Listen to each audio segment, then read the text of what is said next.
صوت البلد سوريا. الله محيي الجيش، الله محيي الجيش، الله محيي الجيش.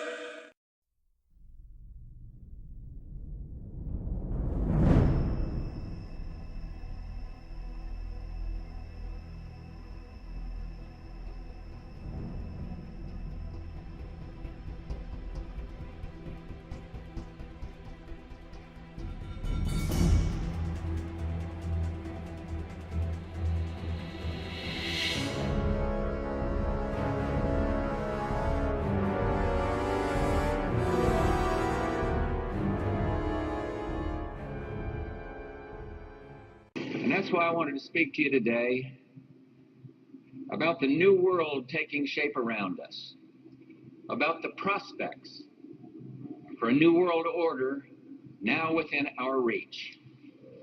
In the coming weeks, I'll be talking in some detail about the possibility of a new world order emerging after the Cold War. But today, I want to discuss another aspect of that order. You see, as the Cold War drew to an end, we saw the possibilities of a new order in which nations work together. It refers to new ways of working with other nations to deter aggression and to achieve stability.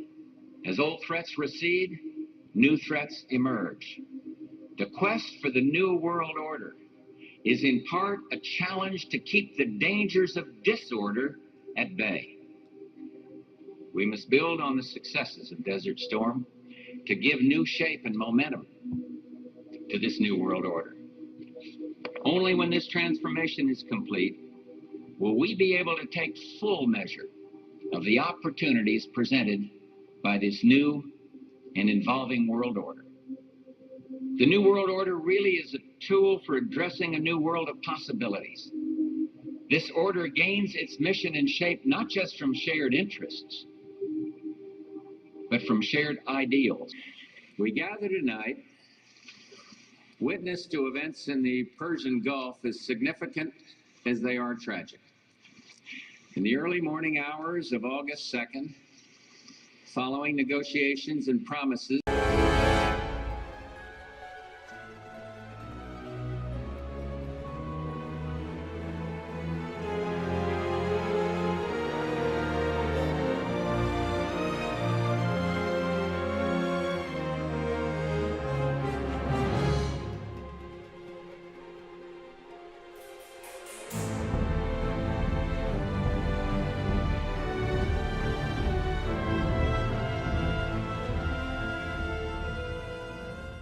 by Iraq's dictator, Saddam Hussein, not to use force, a powerful Iraqi army invaded its trusting and much weaker neighbor, Kuwait.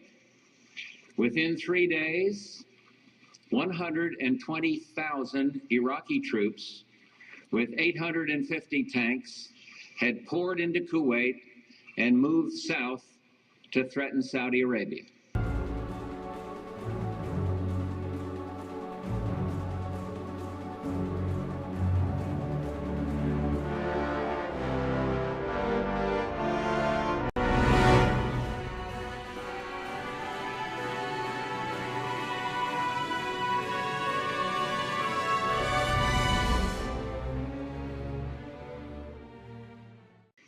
It was then that I decided to act to check that aggression.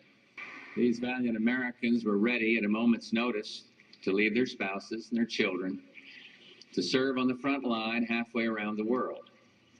And they remind us who keeps America strong? They do. A soldier, Private First Class Wade Merritt of Knoxville, Tennessee, now stationed in Saudi Arabia, wrote his parents of his worries, his love of family, and his hope for peace.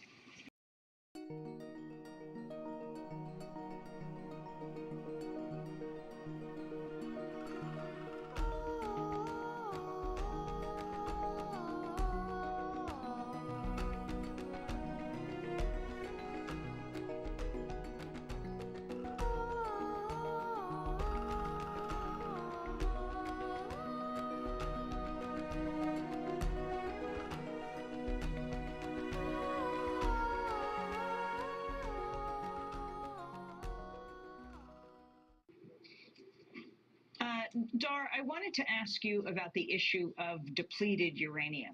In 2004, a special investigation by Democracy Now! Co-host Juan Gonzalez of the New York Daily News found 4 of 9 soldiers of the 442nd Military Police Company of the New York Army National Guard returning from Iraq tested positive for depleted uranium contamination. They were the first confirmed cases of inhaled depleted uranium exposure from the Iraq conflict. So what did you find as you returned to Iraq this last time, Dar Jamal, about depleted uranium and its effect on Iraqis? Overall, the country has seen a massive increase in cancer rates from the 1991 Gulf War up to present, even according to official Iraqi government statistics. In 1991, for example, there were 40 registered cases of cancer out of 100,000 Iraqis.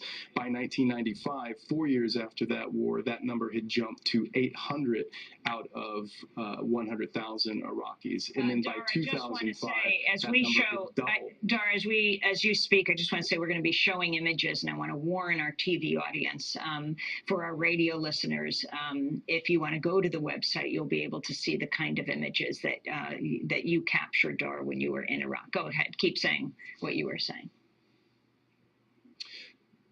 The most recent statistic I'll end with before I get into Fallujah and what these images are showing is that in 2005, we saw 1,600 Iraqis with cancer out of 100,000. So a massive escalation that continues.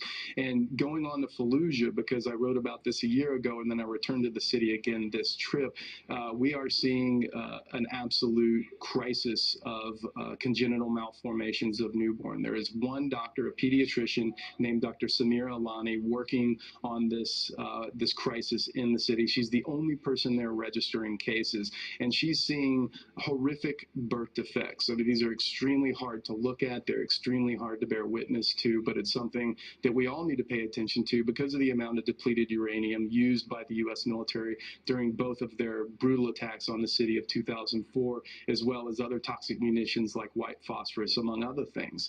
And so what this has generated is from 2004 up to this day, we are seeing a rate of congenital malformations in the city of Fallujah that is surpassed even that in the aftermath of, in the wake of the Japanese cities of Hiroshima and Nagasaki that were, that nuclear bombs were dropped on at the end of World War II.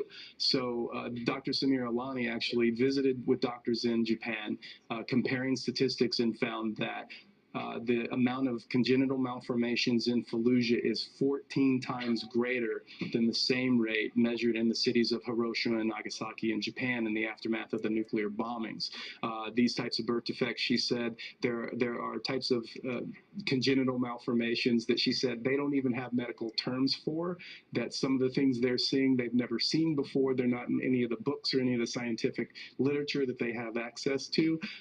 She said it's common now in Fallujah for newborns to come out with massive multiple systemic defects, immune problems, massive central nervous system problems, massive heart problems, skeletal disorders, babies being born with 2 heads, babies being born with half of their internal organs outside of their bodies, cyclops babies literally with 1 eye, really horrific, nightmarish types of birth defects, and it is ongoing. And she, lastly, to really give you an idea of the scope of the problem, is that this is happening now at a massive rate. And she said her being the only person cataloging and registering cases with no help from Baghdad, who is denying that there's some sort of problem like this in Fallujah. She said that she could probably safely estimate that the number of cases, as high as the rate that she's seeing, could probably be doubled because so many people are having their babies at home and just taking care of it. You know, most of these babies are being born dead, and then they're not reporting it whatsoever. So this is an ongoing crisis, and the rate has not increased since last year, but it's not decreased either. It was still, when I talked to her last year, it was 14 times a greater rate of malformations in newborns as compared to the aftermath areas of the nuclear bombings in Japan. And it's the same when I spoke with her about this 1 week ago. Dajima, do you know, has any U.S. government official ever publicly acknowledged that the U.S. used depleted uranium in Iraq? And what does international law say about the use of depleted uranium in wartime? The Pentagon has admitted to using several hundred tons during the '91 Gulf War. It's hard to get official figures from them from this current, the most recent war, where certainly they've admitted that it was used, but figures range anywhere from another couple of hundred tons upwards to 800 tons. There's been no official statement that I've seen anyway from the Pentagon talking about the effects of these weapons either on the Iraqi civilian population or members of the U.S. military. International law is very clear about these types of weapons. Any weapon that is known to have a lasting negative impact on the civilian population in the general area where it is used is technically a banned or a highly restricted weapon. And in this case, these types of weapons should not be allowed to be used. As I reported back in 2004 when it came out that white phosphorus was indeed being used in Fallujah, that's another restricted weapon where the Geneva Conventions state very clearly that if there are any possibility of any civilians in the area where it is going to be used, it is not allowed to be used. So the Geneva Conventions are very, very clear about these.